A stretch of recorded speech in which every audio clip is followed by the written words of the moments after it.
Hi everyone, this is our channel Around My Story. Please like, share and subscribe. Hello, I'm Sarah. Ever heard of a phobia before? Don't worry, it's not contagious or anything. It just means you're scared of something in particular. Places, people, things. I have a phobia, but I don't like to talk about it. And I definitely don't want to be seen in that state. I was in my second year at college. I had been very busy that semester because we had a lot of assignments, and it was fine. I liked studying and completing tasks, but I was never a nerd or a geek. No, I like to dress nicely too. I have my own fashion and style. It wasn't easy making friends though. There were two types of people at my school: smart nerds who couldn't care less how they dress, and complete airheads who dressed nice. I didn't fit in either one of those groups, so I basically kept to myself until one day I got assigned to do a task with a girl and a boy, Jane and Kyle. They didn't look nerdy at all, and I thought to myself, oh, great, looks like I'll be doing all the work. But when we started talking about the project, they didn't just sit there or toss ridiculous retorts. All three of us were having an actual conversation about the topic. I was so thrilled. It finally seemed like I belonged somewhere. We became friends and did everything together. We could tell each other anything. Well, not everything. I had one secret from my friends. I never told them I had a phobia. Anyway, a year later, Jane moved to Germany with her parents. She was going to finish college there. So it was just Kyle and I now. All through college, we were the best of friends. We even did our graduation project together. On graduation day, Kyle and I were supposed to go out for dinner. He wouldn't tell me where, said it was a surprise. And what a surprise it was. He had picked the highest tower in the whole city to eat dinner at the very top. I don't have a problem with high places in particular. In fact, I'm sure I'll love the view if I ever make it to the top. No, I had a problem with the elevator. A phobia, to be precise. So we were standing at the base of the tower, and Kyle was happily listing all the great features and restaurants up there, but I didn't hear any of it. I was too busy fretting, frozen to the spot, desperately trying to find a way out of the situation. I couldn't say no to Kyle, who was all excited to go up the tower, so I clenched it in and tried my best to stay calm. We got in the elevator, and the doors shut. I couldn't control what came after that. I was terrified, screaming and shouting hysterically, banging on the walls, then falling to the ground. Of course, I don't actually remember any of it. Kyle told me later on. The last thing I remember was the elevator doors shutting close. When I came to, I was at the hospital. Kyle was sitting by my bed looking worried. When he saw that I woke up and that I was feeling fine, he started laughing at me, saying, "Why didn't you tell me you had a phobia?" I felt ridiculous and started laughing too. And then, out of nowhere, he proposed. It was his plan all along, although he pictured it at the top of the tower. All that happened 3 years ago. We're married now, and we have a baby girl. I'm being treated for my phobia. It's not completely gone, but I'm way better now. Apparently, hiding my problems never solves them. I'll have to face them, sooner or later. Do you remember me? Probably not. I'm the girl that can see the future from Wendy's story. I cannot use my real name for safety purposes. For now, call me Sarah. I might have sounded evil or even crazy in Wendy's story, but believe me, this is not even close to the truth. Let me tell you about myself. I come from an extremely strict family. I'm not allowed to have friends, I'm not allowed to leave the house except for school, and I'm barely allowed to access the internet. I live with my mom, my dad, and my much younger brother. I wouldn't say we're homeless, but we are poor.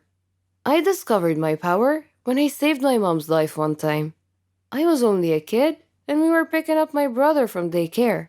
Right before my mom crossed the street, I blacked out and had my very first vision. I ran out of the car and screamed for her to stop. The second she froze in her place, there was a car accident. She could have died. She cried and hugged me but never cared to ask how it happened.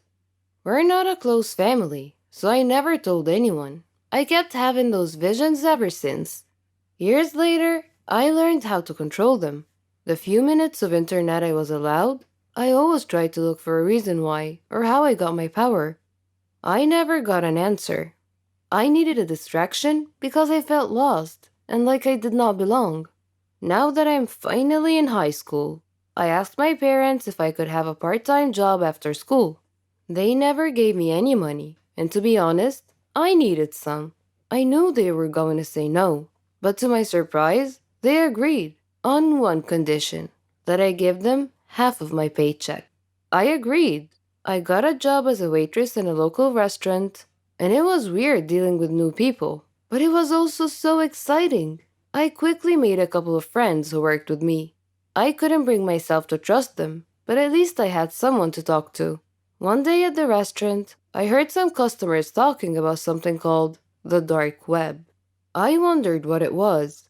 After my shift, I casually mentioned it to one of my colleagues. He explained everything to me. It was on my mind day and night. It sounded like a place full of weird people, just like me. With my first paycheck, I bought a new phone and kept it a secret from my parents. I immediately used it to access the dark web. It didn't look scary to me. I entered the chat room and decided I wanted to tell my secret to a stranger. You know what they say. Confide your heart to a stranger. The guy seemed harmless, and he actually listened to me. Next day, I found an email from an unknown address. It was a picture of my house. I got so scared, and I turned off my phone. I went to school, and when I came back, my phone was turned on. There was another email, and it read, "You're going to help us accomplish a few missions. You'll get your share of the money. Meet me at this address at 11 p.m. tonight. If you try to act smart, you'll regret it." I had no idea what to do, but I knew I had to go. I snuck out that night and met the person from the email. He wore a mask, and he threw some pictures at me. They were pictures of my family members. The first thing he said was, "Do you want them dead?" I shook my head. He said, "A quick test. What's going to happen in a few seconds?" I opened my eyes wide and said, "A black car will come pick us up." He nodded his head in approval. He blindfolded me and put me in the car. After a few minutes, he said, "You're coming with me. The guys here will do the work, and you will guide us." I nodded my head, even though I didn't know what he was talking about. Much later, they drove me back to the same address, gave me some cash, and threw me out the car. I removed the blindfold, and it was already morning. I had to run back home before my parents wake up, and that was the first of many, many missions to come. For a minute there, I enjoyed the thrill and the cash. Sometimes it was too much, and sometimes I had to skip school. And of course, I quit my job.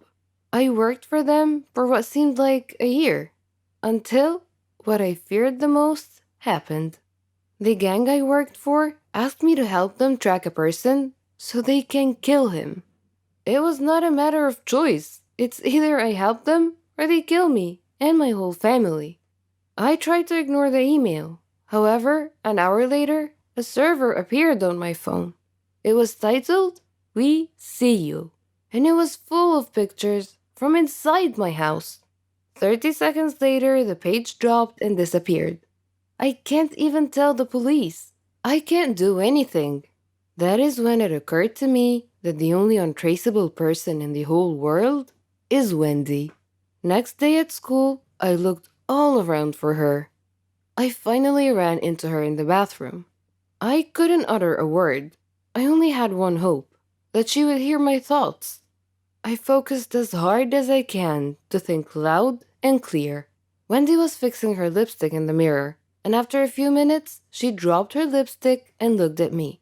I begged her inside my head to keep her mouth shut. She blinked twice and left. The mission is happening in 24 hours. What if Wendy can't help? I didn't get a second of sleep that night. I know you think I'm a bad person, and I won't argue much, but killing someone was crossing the line. I wanted to get out of this long ago, and I couldn't. Now I have to help them kill an innocent person? Time just flew by. I got an email, and I had to drag myself to meet them. Their big boss looked at me and said, "This time you'll get cash and a fake degree. So stop acting like a baby and get to work." I nodded. I thought about giving them wrong information, but I knew I'll get caught. A sniper was waiting for a signal from me to shoot. I was only a few feet away from the victim. I was shaking nonstop. Right before I gave the signal, I heard the police siren. I looked at the sniper and he was about to shoot. I jumped and knocked the innocent man down, but I got shot in the arm. In the blink of an eye, the gang disappeared into thin air. Police called paramedics, and to my surprise, Wendy was here. She practically saved my life. Or are they going to find me and kill me and my family? The police confiscated my phone. My wound was properly taken care of, and they called my parents. To this point, I was not interrogated yet. My parents came, and they couldn't look me in the eyes. A police officer explained what happened, and told them, "She's staying with us until further notice." And they all left. Well, except for Wendy. Her dad was cool enough to let her stay with me until police asked her to leave. She looked at me and said, "You owe me one, gangster." And we both laughed. A police officer came and informed us that Wendy will have to stay here as well, for her own safety. She looked at me and whispered, "We'll have a gang of our own when all of this is over." I smiled and didn't say anything. Wendy's face got serious and she asked me, "How am I gonna explain to them what happened in details? We cannot just tell the police we have superpowers." Before I could answer, a police officer came in and took her for questioning. Now, we're both in trouble with the dark web gang and the police. Wendy came back and they took me. She whispered, "We're doomed." I thought to myself so that Wendy could hear me say, "Oh, you think we're doomed? Wait until the gang finds us, and they will." I left the room feeling scared as ever. Do you guys think we'll ever be safe again? Do you think I got Wendy in trouble? Can I ever make up for the mess I made? If you want to know what happened to us, let me know in the comment section below. Don't forget to hit like and subscribe. Hello, my name is Kate. Now I'm going to say this. I am by no means a saint, and the only reason I brought this up is later in the story. So, I dated this guy in high school for 2 years. He was the love of my life, and I planned on marrying him. His dad became super controlling, and eventually he forced us to break up. He immediately got into a relationship with another girl, and I moved on. Later on, I met this guy who, we will call Max. And he was a mix between country and scene. He liked artists like Lil Peep and also was in love with horses. He had a girlfriend who lived across the country, but we stayed friends. They eventually broke up, and naturally, we both grew closer. Dear God, I regret ever saying yes to going out with him. The first 2 months, they were constant fighting. He wanted us to visit his ex-girlfriend because she was failing college and addicted to coke while we were together. He would sometimes text her while he was at my house or while we were at dinner, but eventually he quit. The next few months were okay at best. He would constantly start fights with my male friends and even assumed I was cheating on him with one friend who at the time did have a crush on me. But I'm a very loyal person who went as far as to put more of my time into hanging out with my boyfriend than my friends. Eventually, we went on a cruise and he got high with a group of girls and kissed one of them. I cut it off and went on to date others. So, he texted me 3 months after breaking up, saying he wants to talk and apologize for what he did. I was still in love with him, so I agreed and we set up a time for when he could come over. I knew instantly when he pulled into my driveway that I was going to regret ever responding. There was no hug, no "I miss you," none of that. Instead, he walks up to me, looks me in the eye, and says, "I want to get this out of the way. I've dated a lot of people since we broke up." Yeah, nothing wrong with that. I mean, I did the same when we broke up. So I kind of agreed to being just friends and never go back to talking about getting back together for now. But then comes the bullshit. He calls me one night and says, "Hey, I want to get back with you. Because honestly, wandering around is boring, and I don't want to jump into things instantly. And I was wondering if dating without labels would be okay with you." When I asked him to elaborate, he replied, as in, I can still go to dinner with other girls, you can go to dinner with other guys, and we'll see what happens. Needless to say, I hung up without saying a word. Told him thanks, but no thanks. You are not who you used to be, and I'm not interested anymore. Bonus chapter. He stopped a few weeks, but he would periodically send me pictures of him at parties or on dates with other girls or pictures of his private areas. Anyways, ever since he has been blocked on everything, but I just thought I would share this with you. This is a shout out to every girl out there. Please find someone that's worth your love and affection, not someone who wants to play with it. Before this summer, I had zero experience with dating apps. Tinder wasn't even released until 2 years after my long-term relationship ended. During 7 years of my relationship, I had played around on my friends' apps, but never swiped left or right. Finding myself suddenly single at the beginning of the summer and in desperate need of distraction, I dove headfirst into the pool of online dating. I started with Tinder because my town is too small for anything else, and my cold dead heart wanted casual dates and nothing serious. And that's the whole purpose of Tinder. Tinder met most of my expectations. I went on a handful of dates, met some cool guys, and some not so cool guys.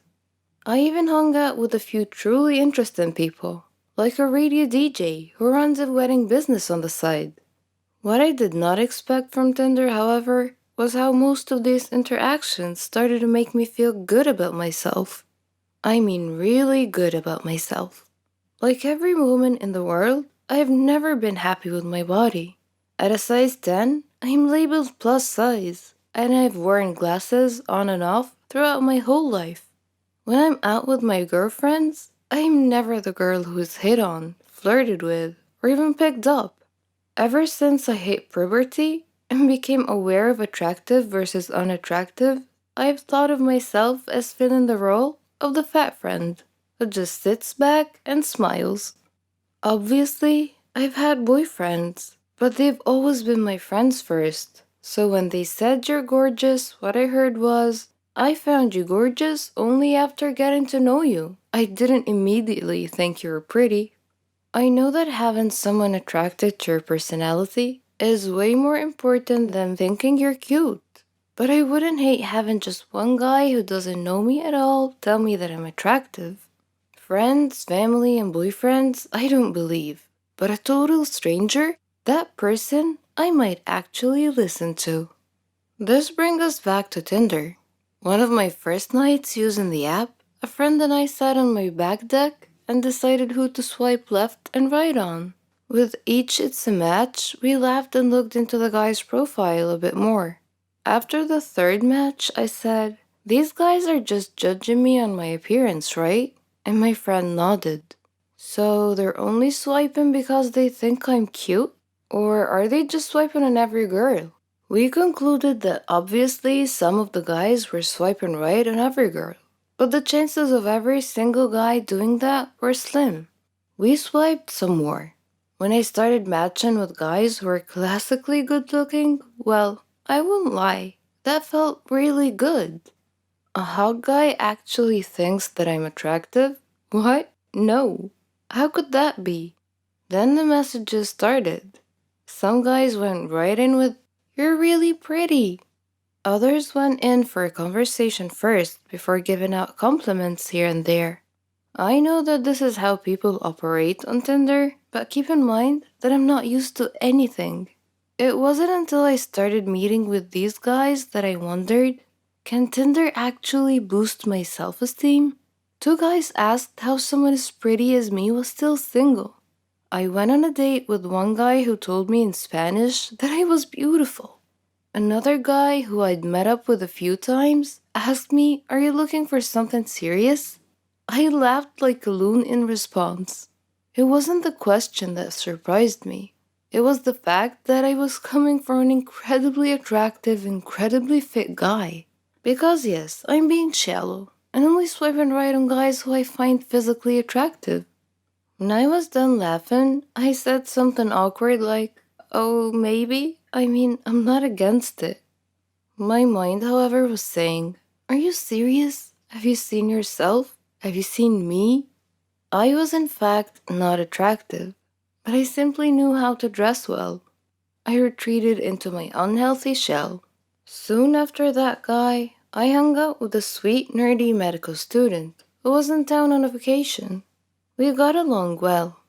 The next day, as we met up again, he seemed shocked that I was on a second date. He kept repeating, "You're just so beautiful. I never get to do things like this." I don't know how to respond to compliments. And the medical boy shook his head. He said, "Don't do that. Don't body shame yourself. You're so attractive. Have you seen yourself? You're gorgeous." Something about that guy made my typical self-hate thoughts start to lose hold. Again, I know that this is the type of stuff people say on Tinder, but let's be honest, why put in the extra effort? Unless it's true. Somewhere between the casual Tinder chats, the handful of dates, my mind circled a new thought. Am I attractive? I stared at myself in my full-length mirror. I tried to see what these guys saw. Guys who did not know me at all. Guys who are not being swayed by my personality. And guys who have no reason to compliment me because I'm not looking for another relationship anytime soon. Suddenly I started to see it. Where I used to see unsightly lumps and a stomach I sucked in before turning off the lights, now I see a healthy, curvy, and dare I say it, slender body. Friends, family, and boyfriends have always told me that I'm attractive, but it wasn't until these strangers started repeating it over and over that I actually started to hear it. So which is boosting my self-esteem? Tinder or just plain dating? Or are they working in with one another because without Tinder, I probably wouldn't be dating at all? Romantically, I tend not to put myself out there. I typically wouldn't approach a guy and try flirting with him, for fear of rejection, of course. With Tinder, however, just matching with someone seems to lessen the fear of rejection. Whether you matched with them because they're genuinely interested, or you matched because they're saying yes to everyone, seeing that it's a match message eases a tiny bit of the tension that goes into dating. Whether it's thanks to Tinder or not, in the past few months I've discovered newfound confidence. When someone compliments me, I say thank you instead of responding with a self-hatred joke. When I meet a date for the first time, I work at being my usual chatty, sarcastic self rather than being shy and quiet. I have flirted with guys and even gave a random musician my number. For once in my life, I feel like I'm someone worth dating, rather than fearing my significant other might be too good for me. Did Tinder give me this confidence boost? Or am I just getting older and wiser? I don't know for sure. But what I do know is that I'm not going to stop online dating anytime soon. I adore detective adventures and solving puzzles that others can't. I'm crazy about this. I love challenges and mysteries. I'm Ramon. But my father's nickname for me is Megamind. I'm 14 years old, and I'm typically ranked number 1 in my class every year. I have become famous for solving riddles. Many comers have tried to unseat me, but all have failed. I love to examine minute details. But let me get on with telling you my story. One hot summer, we had just finished our exams at school and were going on summer break. So I organized a trip to the beach with my friends. Beach weather is amazing. Clear skies, cool ocean breezes, sand, and sun. Just amazing. One day, before my beach trip, my mother handed me a letter from my grandmother. I was surprised and thought it was a little weird because Granny owned a hotel in the surrounding area nearby. It had wonderful views all around it. I had opened the letter, which read, "Dear Ramon, how are you? I hope you're enjoying your summer break. Would you mind spending a couple of days with me? I have a serious matter that I would like to discuss with you. Granny." Initially, I thought that it was probably some silly matter, But then my inner voice told me that it might be important. I was conflicted between going on my beach trip or visiting my granny. I decided to visit Granny first. She was family after all. So off I went. Though my grandmother lived in a beautiful area, the closer I got to the hotel, the more my inner voice was nagging me.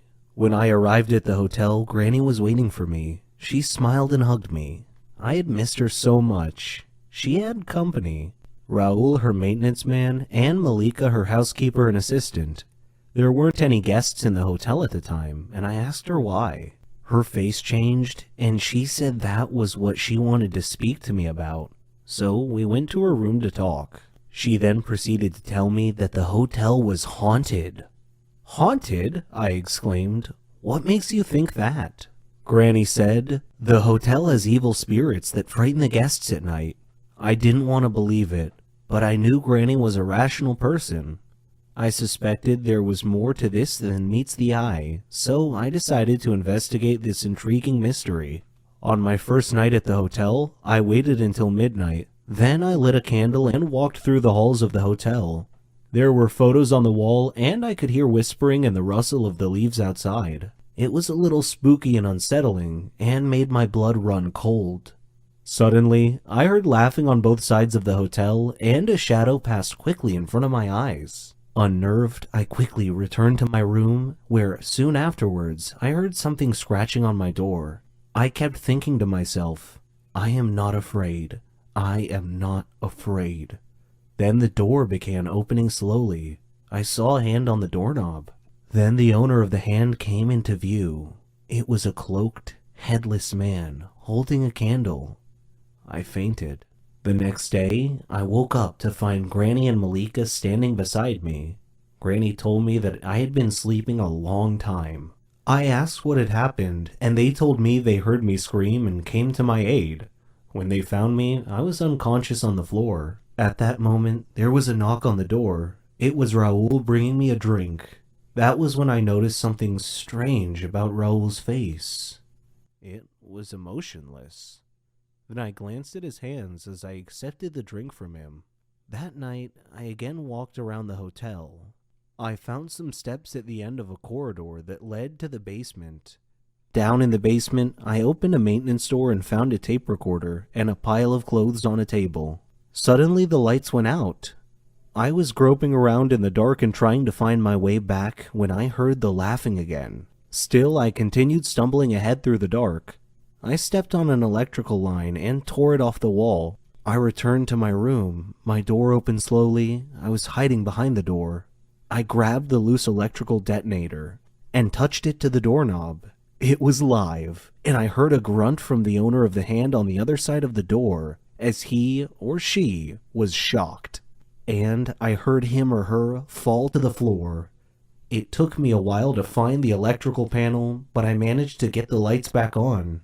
When I did, I found Raul laying unconscious on the floor next to the doorknob that I had electrified. I called Granny and Malika down to the basement. Granny asked what had happened. I replied, Granny, you really need to screen your employees better. Raul was your ghost. Granny looked shocked and asked me what made me think that. I explained that the hand on my drink today was the same hand I saw on the headless ghost that opened my hotel room door the night before. I also found tools, a tape recorder, and some ghost clothes down here in the basement.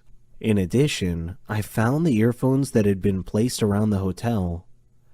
Granny was shocked. Raul woke up about that time, and she grilled Raul. Why are you scaring all my guests away, Raul? He said, This hotel used to belong to my family, but you bought it from my grandfather. Well, I wanted it back. Please forgive me. Malika said, We have to call the police. But I said, No, wait, I have an idea. Let's renovate and reopen the hotel with a new name. The Haunted Hotel. Our advertising slogan will be, Spend a night in a haunted hotel. Raul can do his ghost thing with the whispers and the laughing. Why, he can even flicker the lights off and on at a random time once or twice a night just to give the hotel a spooky atmosphere.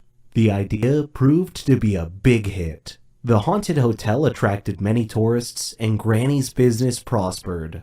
I had a nice holiday and still managed to fit in my trip to the beach on my summer break. Hi, I'm Gamila. Have you ever experienced a life problem?